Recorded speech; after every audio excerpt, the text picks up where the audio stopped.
सिद्धार्थनगर जिले में खाद की किल्लत को लेकर किसान खासा परेशान है।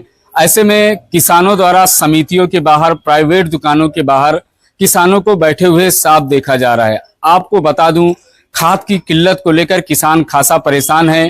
धान की रोपाई के बाद अब धान की फसलों में यूरिया खाद की छिड़काव को लेकर किसानों की समस्याएं बढ़ गई हैं। किसानों का कहना है कि समय से खाद नहीं मिल पा रही है। वहीं सरकार का कहना है कि समय से पहले ही खाद को समितियों तक पहुंचा दिया गया है। किसान औने पौने दामों में धान की फसलों को लेकर के खाद की खरीदारी कर रहे हैं। ऐसे में कई ऐसे किसान हैं जिनको खाद नहीं मिल पाई है। किसानों का कहना है कि अगर हमें खाद नहीं मिली तो हमारी फसलों को खासा नुकसान हो। इसको लेकर DM Siddharthnagar doctor Raja Ganapathy R भी एक्शन मोड में आ गए हैं।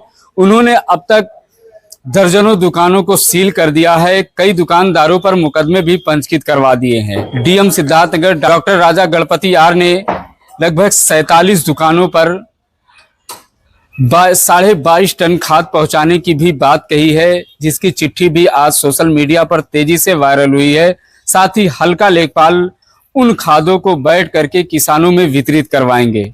अब सबसे बड़ा सवाल ये है कि अगर सरकार कह रही है कि हमने समय से पहले यूरिया खाद समितियों पर पहुंचा दिया है, सभी जिले के जिला अधिकारियों ने समितियों तक खाद पहुंचाने की जिम्मेदारी ले ली है, तो आखिर ये खाद कहां चली गई।